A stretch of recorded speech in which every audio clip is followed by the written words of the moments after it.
जय भीम, नमो बुद्धाय। मागील भागात आपण बघितलं की नैतिकता म्हणजे काय आणि नैतिकतेला धम्मामध्ये काय महत्त्व आहे। आता ह्या भागामध्ये आपण बघणार आहोत की पारिभाषिक शब्द समय मौलिक भेदांना कसे अव्यक्त ठेवते। यामधील पुनर्जन्म हे आपण बघणार आहोत। मृत्यूनंतर काय असा प्रश्न प्रत्येकालाच पडत असतो। यावरती बुद्धांचे जे समकालीन होते म्हणजे बुद्धांच्या काळामध्ये जे थोर विचारवंत होते तर त्यांचे असे दोन दृष्टिकोन होते। त्यावर एका वर्गाला ते शाश्वतवादी तर दुसऱ्याला उच्छेदवादी म्हणून ते ओळखले जायचे। त्यामध्ये शाश्वतवादी जे होते तर त्यांचं म्हणणं असं होतं की आत्म्याला मरण नाही आणि जीवनाचे पुनर्जन्माने नूतनीकरण होते असं त्यांचं म्हणणं होतं, त्यामुळे त्यांना शाश्वतवादी म्हणायचे। आणि जे उच्छेदवादी होते तर त्यांचं असं म्हणणं होतं की मृत्यूनंतर काहीही नाही, मृत्यू म्हणजे माणसाचा विनाश आणि माणसाचा शेवट आहे। बुद्ध हे शाश्वतवादी नव्हते, कारण शाश्वतवाद्यांचं म्हणणं होतं की आत्मा आहे आणि बुद्धांच्या धम्मामध्ये आत्म्याला कुठेही स्थान नाही। मग काय बुद्ध उच्छेदवादी होते का? कारण उच्छेदवादामध्ये आत्म्याला कुठलंही स्थान नव्हतं, त्यामुळे मग बुद्ध उच्छेदवादी होते का? बुद्धांचा आत्म्यावरती विश्वास नसल्यामुळे त्यावेळी बुद्धांना उच्छेदवादी आहे असं प्रवृत्ती त्यावेळेस होती। परंतु अलगद दुप्पम सुत्तामध्ये बुद्ध तक्रार करतात की मला जे उच्छेदवादी संबोधलं जातं तर मी उच्छेदवादी नाही।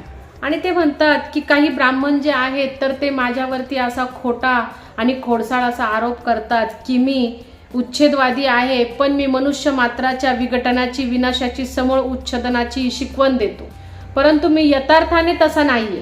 त्यांच्या मते ज्या लोकांना मला उच्छेदवादी ठरवायचं आहे तर त्यांनी हे माझ्या माथ्यावरती मांडलेलं आहे। आणि बुद्धांचा आत्म्यावरती जर विश्वास नाही तर मग ते म्हणतात की मी उच्छेदवादी नाही, हे कसे काय? आणि मग एक प्रश्न उपस्थित होतो की बुद्धांचा पुनर्जन्मावरती विश्वास आहे का? तर याचे उत्तर जे आहे तर ते होकारार्थी आहे। या प्रश्नाला दोन भागामध्ये विभाजित करणे उचित होईल, कशाचा पुनर्जन्म आणि दुसरं म्हणजे कोणाचा पुनर्जन्म। आणि यामध्ये दोन्ही यांचा स्वतंत्र विचार करण्यात यावा। आता इथे पहिला जो प्रश्न आहे की कशाचा पुनर्जन्म, यावरती आपण विचार करू। आणि या प्रश्नाची नेहमीच उपेक्षा केली जाते। याचं कारण हे आहे की हे जे दोन प्रश्न आहे ते नेहमीचेच एक दुसऱ्यामध्ये मिसळले जातात, म्हणूनच एवढा गोंधळ निर्माण होतो। आणि बुद्धांनुसार अस्तित्वाच्या उत्पत्तीचे चार मूल तत्व आहेत। हे चार जे महाभूते मिळून ही काया म्हणजे हे जे आपलं शरीर आहे तर हे तयार झालेले आहे। आणि हे चार तत्व कुठले आहेत तर पृथ्वी, आप, तेज आणि वायू ही चार तत्वे आहेत। मग प्रश्न असा उपस्थित होतो की जेव्हा ही काया जेव्हा मृत्यू होते तर तेव्हा ही चार तत्वे मृत्यू होतात का? तर काही म्हणतात की हो, ही चार तत्वे मृत्यू होतात। तर बुद्ध म्हणतात की नाही, काया मृत्यूनंतर ही चार जी महातत्वे आहेत तर ही आसमंतात विचरणारे जे विद्यमान त्यांची जी समान तत्वे आहेत त्यांच्यामध्ये विलीन होतात। आणि जेव्हा ही चार तत्वे जेव्हा आसमंतामध्ये जेव्हा ते विचरण होतं त्यांचं, त्यावेळी या चार तत्वांचे जेव्हा पुनर्मिलन होतात तेव्हा नवीन जन्म होतो। यालाच बुद्धांनी पुनर्जन्म म्हटले आहे। आणि ही एकत्र येणारी जी चार महातत्वे आहेत तर ही मृतकायातीलच असतात असं नाही, ही चार तत्वे विविध मृतकायांचे अंश असू शकतात। येथे याची नोंद घ्यावी की काया मृत्यू पावते पण ही चार महातत्वे ती मात्र अस्तित्वात असतात। या अशा प्रकारच्या पुनर्जन्मांवरती बुद्धांचा विश्वास होता। आणि स्थवीर सारीपुत्र जो आहे तर त्याने महाकोटी सोबत जो वार्तालाप केला आहे तर त्यामध्ये या विषयावरती त्यांनी प्रकाश टाकला आहे। आणि एकदा तथागत जे होते तर ते श्रावस्ती येथे अनाथ पिंडकाच्या जेतवनामध्ये वास्तव्याला होते। तिथे महाकोटी जे होते ते आपलं संध्याकाळचं जे ध्यान होतं ते संपवलं त्यांनी आणि ते सारीपुत्राकडे गेले आणि त्यांनी प्रार्थना केली की त्यांच्या मनामध्ये काही प्रश्न आहे ते सारीपुत्राने ते त्याचे स्पष्टीकरण त्यांना द्यावे। त्यापैकी पहिला प्रश्न महाकोट्टिताने विचारला की ध्यानाच्या प्रथम अवस्थेमध्ये किती कारकांचा निग्रह होतो आणि किती कारक अवशेष राहतात? सारीपुत्राने सांगितलं की 5 कारकांचा निग्रह होतो, कामवासना, दृष्टबुद्धी, आलस्य, चिंता आणि विचिकित्सा। या 5 कारकांचा निग्रह होतो, 5 कारक अवशेष राहतात। ते आहेत वितर्क, विचार, प्रीती, सुख आणि चित्ताची एकाग्रता। हे 5 जे कारक आहेत तर ते अवशेष राहतात। पुढे महाकोठीत बोलला की चक्षु क्षेत्र, घ्राण, जिवा आणि स्पर्श या 5 इंद्रियांचा विचार करूया। प्रत्येकाचा विषय हा वेगळा आहे, प्रत्येकाचं कार्य पण वेगळं आहे, प्रत्येक दुसऱ्यापासून वेगळं आहे, प्रत्येकाचं आपलं आपलं असं वैशिष्ट्य आहे, ते परस्पर भिन्न पण आहेत। तेव्हा यांचा अंतिम आधार काय? तर या 5 इंद्रियांच्या विषयांचा आणि कार्याचा उपयोग कोण घेतो? तेव्हा सारीपुत्र म्हणाला की मन। महाकोटीत विचारता झाला, ही 5 इंद्रिये कशावर निर्भर आहे? सारीपुत्र उत्तरला की चेतनेवर। महाकोटीत पुन्हा विचारता झाला का चेतना कशावर निर्भर आहे? तेव्हा सारीपुत्र उत्तरला की उष्णतेवर। महाकोटीताने पुन्हा एकदा विचारले की उष्णता कशावर निर्भर आहे? सारीपुत्र उत्तरला चेतनेवर। महाकोटीत पुन्हा एकदा विचारता झाला, तू असे म्हणतोस की चेतना उष्णतेवर निर्भर आहे आणि तू असेही म्हणतोस की उष्णता चेतनेवर निर्भर आहे, याचा निश्चित अर्थ काय मी काढायचा? आणि मग सारीपुत्र म्हणाला की मी तुला एक उदाहरण देतो। आपण पंथीचं उदाहरण घेऊया। प्रकाश ज्योतीला व्यक्त करतो आणि ज्योत प्रकाशाला व्यक्त करत असते, त्याप्रमाणे चेतना उष्णतेवर निर्भर आहे आणि उष्णता चेतनेवर निर्भर आहे। पुढे महाकोटीत विचारता झाला की असं कोणतं तत्व आहे की ज्यापासून काया मुक्त झाल्यावरच काया मृत पावली जाते, निश्चेतन काष्ठासारखी त्याज्र मानली जाते? सारीपुत्र म्हणाला की चेतना, उष्णता आणि विज्ञान। महाकोटीत पुन्हा विचारता झाला, मृतदेह आणि ज्याची अनुभूती वेदन निश्चित झाली आहे अशा संज्ञाशून्य ध्यानस्थ भिक्खू यात काय भेद आहे?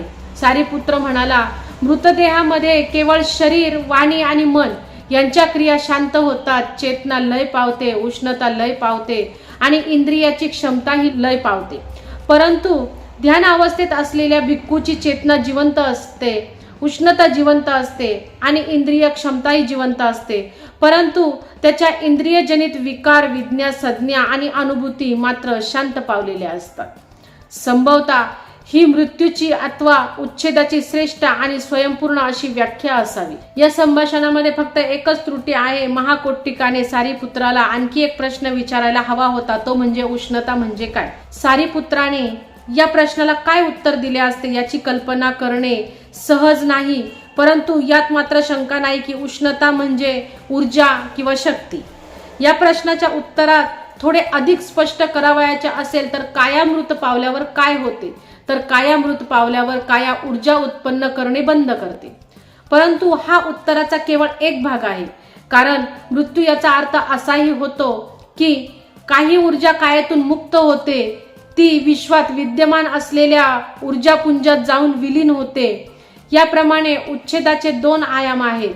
त्याचा एक आयाम असा की ऊर्जेची निर्मिती थांबते, त्याचा दुसरा आयाम असा की विश्वात विद्यमान ऊर्जापुंजात ही ऊर्जा सामावते, त्यात वृद्धी करते। आणि उच्छेदाच्या मृत्यूच्या या 2 आयामांच्या परिणामस्वरूप बुद्धाने असे म्हटले असावे की तो पूर्णाशाने उच्छेदवादी नाही, जेथपर्यंत आत्म्याचा संबंध आहे, जेथपर्यंत तो उच्छेदवादी आहे, परंतु येथे नाम रूपाचा संबंध आहे, भौतिक तत्वांचा संबंध आहे, तेथे तो उच्छेदवादी नाही। ही व्याख्या स्वीकारली तर बुद्ध उच्छेदवादी नाही हे समजून घेणे सोपे होते। भौतिक तत्वांच्या नाम रूपाच्या पुनर्वृत्तीवरती त्याचा विश्वास होता, परंतु आत्म्याच्या पुनर्वृत्तीवर त्याचा विश्वास नव्हता। अशी व्याख्या स्वीकारण्यास बुद्धाचा दृष्टिकोन विज्ञानाशी सुसंगत वाटतो। याच आणि फक्त याच कारणाने बुद्धांचा पुनर्जन्मावर विश्वास होता असे म्हणता येईल। ऊर्जा कधीही नाश पावत नाही हे विज्ञानाने प्रस्थापित केले आहे। उच्छेद याचा अर्थ मृत्यूनंतर काहीही अवनिष्ठ राहत नाही असा लावला तर ते विज्ञाविरोधी होईल, कारण याचा अर्थ असाही होतो की ऊर्जा पुंजाच्या व्याप्तीत सत्यता नसते। हा एकमेव मार्ग आहे ज्यामध्ये पुनर्जन्माविषयीची द्विधा ही समस्या सोडविता येते। कोणाचा पुनर्जन्म हा सर्वांमध्ये कठीण प्रश्न आहे, कारण तीच मृत व्यक्ती पुन्हा जन्माला येते काय?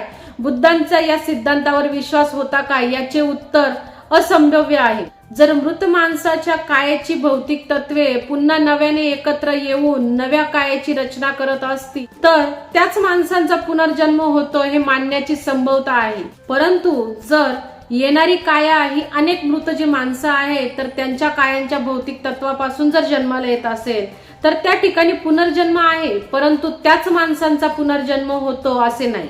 भिक्खुनी खेमाने हा मुद्दा राजा प्रसेनजितला योग्य प्रकारे स्पष्ट करून सांगितला। एकदा तथागत श्रावस्ती येथे अनाथ पिंडकाच्या जेतवनामध्ये वास्तव्याला होते आणि त्याच वेळेस कौशल जनपदामध्ये भिक्खुनी खेमा चारिका करीत होती आणि ती श्रावस्ती आणि साकेत यांच्यामध्ये तोरणवथ्थू नावाची एक स्थळ होतं, तिथे ती थांबलेली होती। आणि जे कौशल नरेश होते प्रसेनजित, त्यावेळी ते सुद्धा तिथे एका रात्रीसाठी विश्रामासाठी थांबलेले होते। कौशल नरेश प्रसेनजितने एका सेवकाला बोलवले आणि ते म्हणाले की हे भल्या माणसा, इकडे ये आणि जा आणि एखादा ब्राह्मण किंवा श्रमण शोध ज्यांच्यासोबत मला काही वेळ घालवता येईल।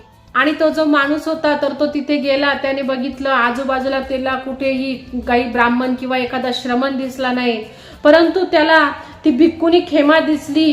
तो तोरणवथ्थू येथे वास्तव्याला होती हे त्याने पाहिलं। त्याने तिला पाहिल्यावर तो सेवक कौशल नरेश प्रसेनजितकडे गेला आणि त्याने सांगितलं की इथे एक भिक्खुनी आहे आणि तिच्याबद्दल अशी वार्ता आहे की ती अर्हत आहे आणि ती तथागतांची अनुगामी आहे, तर तुम्ही तिच्याशी संवाद साधावा। ती कुशल आहे, ती पंडित, तिला पदवी आहे आणि ती वादविवादामध्ये ती खूप अग्रेसर आहे। आणि त्यानुसार राजा प्रसेनजित हा त्या भिक्खुनीला खेमाला भेटण्यासाठी गेला आणि तिच्या जवळ गेल्यानंतर राजाने तिला अभिवादन केलं आणि त्यानंतर त्यांनी तिच्या जवळचं आसन जे होतं तर ते ग्रहण केलं आणि राजा तिला म्हणाला की तथागताचे मृत्यूपर्यंत काय अस्तित्व असते याविषयी मला तुम्ही काय सांगू शकता। त्यावरती ती म्हणाली की तथागतांनी यावरती कुठलंही आपलं मत व्यक्त केलेलं नाहीये।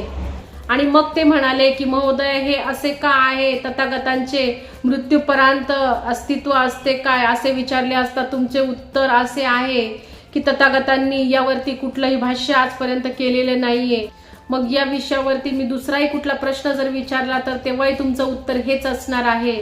मग तथागतांनी यावरती कुठलंही मत का व्यक्त केलं नाही, याचं काय कारण असावं, याचं काय निमित्त असावं, मी प्रार्थना करतो की आपण ते मला जरा स्पष्ट करावं। त्यावरती ती भिक्खुनी म्हणाली की महाराज, मी तुम्हाला एक प्रश्न विचारते, तुम्हाला जर योग्य वाटलं तर त्याचं तुम्ही मला उत्तर द्या। तुमच्याकडे कोणी असं आहे का की जे नदीच्या वाळूमध्ये किती कण आहे तर याची गणती करू शकेल? तर महाराज म्हणाले की नाही, माझ्याकडे खरोखर असं कुणीही नाहीये की जे इतकं महान कार्य करू शकेल।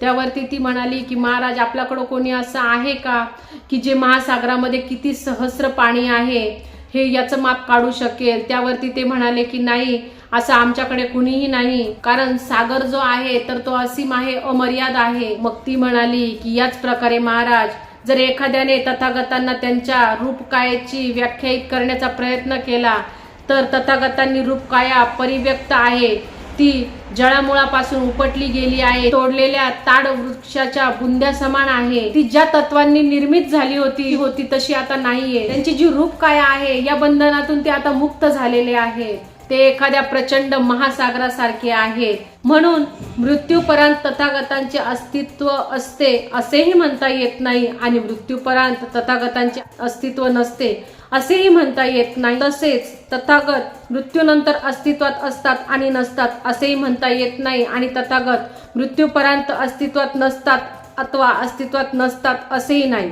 असेही म्हणता येणार नाही। तसेच तथागतांना वेदनेच्या स्तरावर जर व्याख्यायित करण्याचा प्रयत्न केला तर तथागतांनी ही वेदना जी आहे तर ती मुळातूनच उद्ध्वस्त केलेली आहे, परंतु वेदना विमुक्त तथागत प्रचंड महासागरासम अगाध असीम गहन आहेत। म्हणून मृत्यूपर्यंत तथागतांचे अस्तित्व असते अथवा अस्तित्व नसणे असं म्हणणं तथागतांना लागू पडत नाही। त्याचप्रमाणे महाराज, एखाद्याने तथागतांच्या संज्ञा, संस्कार, विज्ञान, चेतना या आधारावर व्याख्यायित करण्याचा प्रयत्न केला तर संज्ञा, संस्कार, विज्ञान विमुक्त तथागत हा प्रचंड महासागरासम गहन अगाध असीम आहे। म्हणून मृत्यूपर्यंत तथागतांचं अस्तित्व, मृत्यूपर्यंत अस्तित्व नसणे असे म्हणणे तथागतांना लागू पडत नाही। कौशल नरेश प्रसेनजित भिक्खुनी खेमाच्या वचनांनी प्रसन्न पावला, प्रमुदित झाला। तो आपल्या आसनावरून उठून उभा राहिला, त्याने प्रतिवादन केले आणि तो प्रस्थापित झाला। दुसऱ्या एका प्रसंगी राजा जो होता तर तो तथागतांच्या भेटीला गेला। तथागतांजवळ गेल्यानंतर राजाने तथागतांना वंदन केलं आणि तो जवळच आसनस्थ झाला। नंतर त्याने तथागतांना तो म्हणाला की भगवान, प्रार्थनापूर्वक निवेदन करतो आहे की तथागतांचे मृत्यूपर्यंत अस्तित्व असते काय हे मला सांगावे। महाराज, या विषयावर मी माझे कुठलेही मत व्यक्त केलेले नाही। तेव्हा भगवान मृत्यूपर्यंत तथागतांचे अस्तित्व नसते. महाराज, हे सुद्धा मी अभिव्यक्त केलेले नाही. राजाने नंतर याविषयी संबंधित इतर प्रश्न विचारले आणि त्याला लगेच उत्तर मिळाले. भगवान, हे कसे काय? जेव्हा मी प्रश्न विचारतो की मृत्यूपर्यंत तथागतांचं अस्तित्व असते काय नसते काय, तुमचे उत्तर असते की मी अभिव्यक्त केले नाही. कृपा करून भगवान सांगावे की याचं निमित्त काय आहे, याचं कारण काय आहे की तथागतांनी या विषयावर स्वतःला कधीच अभिव्यक्त केलं नाही. आता महाराज, मी आपणास प्रश्न विचारणार आहे. आपणास योग्य वाटलं तर त्याचं उत्तर द्या. आणि त्यावरती खेमा भिक्खुनीने जे सांगितलं तेच तथागतांनी त्याला सांगितलं. आणि मग तो म्हणाला की भगवान, हे अद्भुत आहे, हा आश्चर्यजनक आहे. शास्ता आणि श्रविका यांच्या उत्तरात शब्द आणि भाव यांच्या बाबतीत अद्भुत साम्य आहे. यात संपूर्णपणे एक वाक्यता आहे. यात अद्भुत सुसंगती आहे. यात लेश मात्रही विसंगती नाही. या श्रेष्ठतम विषयाविषयी शब्द न शब्द समान आहे. भगवान, एके प्रसंगी मी भिक्खुनी खेमा हिच्या दर्शनासाठी गेलो होतो आणि या विषयावर मी तिला स्पष्टीकरण विचारले. तेव्हा तथागतांचा शब्द न शब्द अक्षरशः त्या शब्दामध्येच तिने मला उत्तर दिले. हे अद्भुत आहे, हे आश्चर्यजनक आहे. शास्ता आणि श्रविकेचे शब्द आणि उत्तर आणि भाव या दृष्टीने एकरूप आहे. त्यात कोणतीही विसंगती नाही. शब्द न शब्द समान आहे. भगवान, आता मला आज्ञा द्या. मला गेले पाहिजे. मी व्यक्त आहे. मला अनेक कार्य आहेत. या समयी आपणास जे योग्य वाटेल ते करावे. महाराज, कौशल नरेश प्रसन्नजित तथागतांच्या वचनांनी पुलकित झाला, प्रमोदित झाला. तो आपल्या आसनावरून उठला आणि त्याने तथागतांना वंदन केले आणि तो तिथून प्रस्थान केले. त्याने